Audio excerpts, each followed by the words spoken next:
था जैसे रैंक नीचे जा रही है तो, और पॉइंट टू पॉइंट सीधा क्वेश्चन ऐसा लगा एग्जाम में आपने बनाया है जैसे। घर वाले वेट नहीं करते, बहुत से बच्चों के साथ होता है। एक दिन में एक पेपर का सिलेबस पूरा कर लिया जाता था।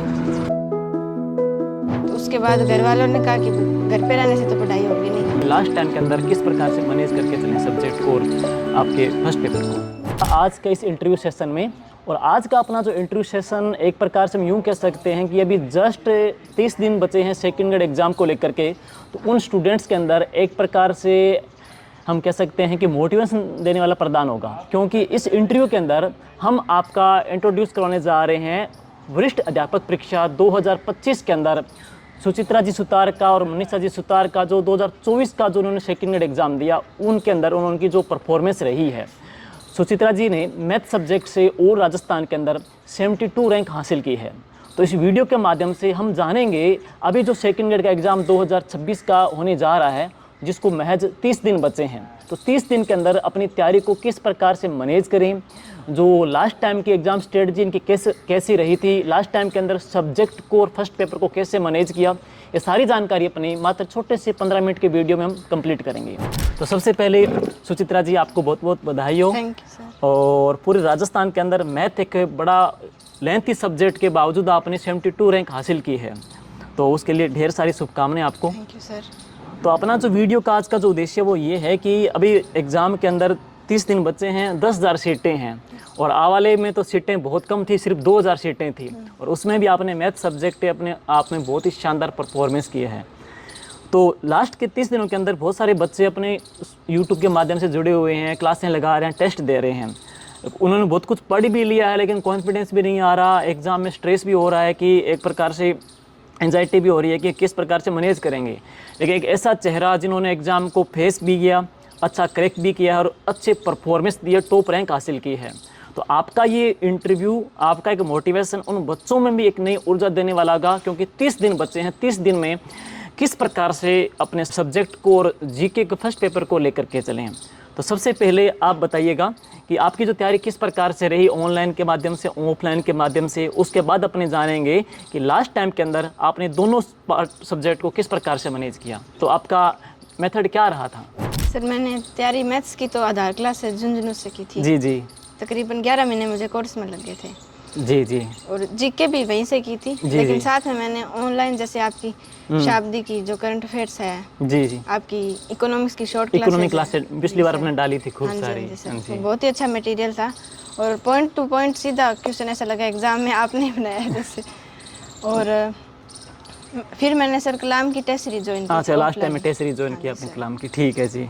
संडे टू संडे टेस्ट होते थे, जी फिर वो दिए। फिर टेस्ट में कभी कभी ऐसा लगता था जैसे रैंक नीचे जा रही है, तो ये होता है बच्चों में। बहुत से बच्चे एग्जाम देते हैं, लेंथी सब्जेक्ट है, रैंक डाउन होगी तो भी डिमोटिवेट होते हैं। डिमोटिवेट होते थे। फिर खुद को समझाया था कि ऐसे डिमोटिवेट होने से काम नहीं चलेगा। अपनी जो एग्जाम में अब टेस्ट में अपनी गलतियां हैं उनको सुधारना है अपनों को। जी जी। कहाँ अपना नेगेटिव पॉइंट रह रहा है, तो उसी पे काम किया था। और फिर सर जैसे एग्ज़ाम जैसे जैसे पास आया, मन में डर बैठा रहता था क्या होगा क्या होगा। स्ट्रेस में भी बहुत रहते थे, पता नहीं क्या होगा। तो फिर सर मैंने कहा घबराने से तो काम नहीं चलेगा। और जो अपनी रिवीजन है, मैंने रिवीजन पर बहुत जोर दिया था, जितना ज़्यादा उसके अंदर रिवीजन करना है। फिर लास्ट में तो ऐसे लगा कि कुछ आ ही नहीं रहा जैसे। जी जी। तो फिर मैंने मैथ्स के शॉर्ट नोट्स बनाए थे खुद के, और आपकी शॉर्ट क्लासेज होगी जैसे, और जीके के कलाम के टेस्ट पेपर हो गए, उन सभी पे काम किया था। शॉर्ट क्लासेस जैसे अपने 11 महीने की अपनी लेंथ थी, जो अपने क्लास पूरा अपने ऑफलाइन पूरा बैच ज्वाइन किया है, शॉर्ट क्लासेस तब बनाई, वो तभी कारगर होती है। अब मेन बात ये है कि जैसे अब 1 महीना लास्ट का टाइम होता है, लास्ट टाइम के अंदर आपका जैसे पेपर फर्स्ट को, पेपर 2 को जो मैनेज करने का जो पैटर्न था वो किस प्रकार से किया। ये बहुत सारे बच्चे बोल रहे हैं कि हम एक पेपर को चूज़ करते हैं, दूसरा छूट जाता है, तो वो उस प्रकार में थोड़ा सा प्रॉब्लम बच्चों के बहुत आ रही है। तो उसमें ऐसा कुछ आपको मोटिवेशन बच्चों को देना चाहें कि लास्ट टाइम के अंदर किस प्रकार से मैनेज करके चलें सब्जेक्ट को और आपके फर्स्ट पेपर को? सर वैसे तो मैंने दिनों को डिवाइड किया था, जैसे शेड्यूल बनाया आपने? हाँ, शेड्यूल बनाया था भाई, इतने दिन इस पेपर को देने हैं, इतने दिन इस पेपर को देने हैं। और लास्ट वाले जो 5-7 दिन है ना, उनमें तो बस रिवीजन पे ही जोर दिया था, कुछ नया नहीं पढ़ना, जो अपना पढ़ा हुआ है ना। कितनी बार सिलेबस रिवीजन कर लिया आपने? रिवीजन 7-8 बार तो कम से कम हो। ठीक है जी।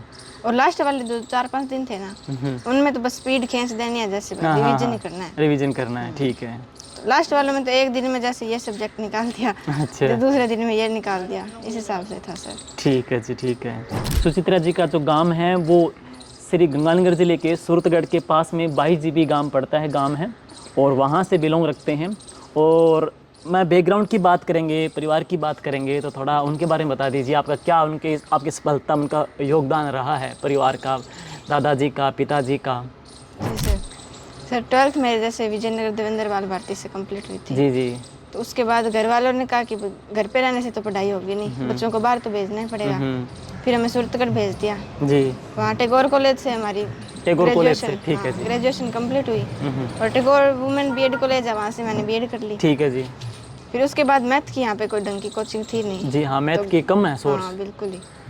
और वैसे सीधे अपने सेल्फ करें तो मैथ में सर इतना कॉन्फिडेंस भी नहीं रह बिल्कुल पाता, टीचर की निगरानी में अच्छे से हो पाता है। हाँ होता है, कम नहीं पता चलता फिर है। मेरे को ऐसा लगा भाई इतने साल तो हो गए भाई बाहर रहते हुए, फिर घर वालों ने कहा ऐसा कुछ नहीं होता, हम तुम्हारे साथ हैं। ये सबसे बड़ी बात है, घर वाले वेट नहीं करते, बहुत से बच्चों के साथ होता है, घर वालों का सपोर्ट यहाँ दिखता है कि वास्तव में वो हमारे साथ खड़े हैं। तो घर वालों ने कहा तुम ऐसे लोगों की मत सुनो भाई, इतने साल हो गए, ये हो गया।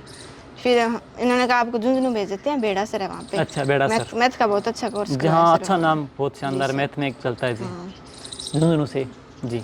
फिर वहाँ से मैंने अच्छे से कोचिंग कर ली। और फिर मम्मी और दादी मैं तो ये भी कभी जैसे यहाँ घर आते थे तो ये नहीं कहते ये काम कर ले वो कर ले, कहते पूरा तू सपोर्ट रहा, हाँ, मतलब माता जी अपनी का पढ़ाई पे ध्यान दे बस, काम कुम बाद की बात है। और पापा जी और दादाजी भी बहुत सपोर्टिव है। हाँ। इन्होंने कहा बस तुम अपने पैरों पे खड़े हो जाओ, यही हमारे लिए बहुत अच्छा है।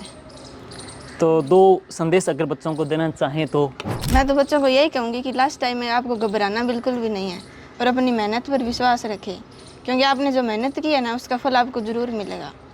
तो बस खुद पर विश्वास रखो और भगवान पर विश्वास रखो, सब कुछ अच्छा ही होगा। ऑल द बेस्ट मेरी तरफ से। और एक न्यूज़ और बताना चाहेंगे कि इनके जो सिस्टर हैं मनीषा जिस्तार, तो उनका भी इनसे पिछले वाली भर्ती के अंदर सेकंड ग्रेड एग्ज़ाम के अंदर साइंस सब्जेक्ट से उनका सिलेक्शन हुआ है। थोड़ा 2 मिनट उनसे भी उद्बोधन करेंगे। मनीषा जी, कांग्रेचुलेसन आपको भी। और थैंक यू सर। आपने भी मतलब एक प्रकार से अपनी सिस्टर का रोल मॉडल के तौर पे आपने गाइड किया है, क्योंकि आपने पहले सिलेक्शन दिया, आपसे मोटिव होकर के इन्होंने सिलेक्शन दिया है। तो आपका थोड़ा सा बच्चों को बताना चाहेगी आपकी पिछली भर्ती की जो जर्नी है 2 मिनट के अंदर किस प्रकार से रही? जैसे मैंने जीके की तैयारी के लिए भाटी आश्रम ज्वाइन किया हुआ जी, था जी। और साइंस के लिए मैंने सेल्फ स्टडी की थी, जी जी।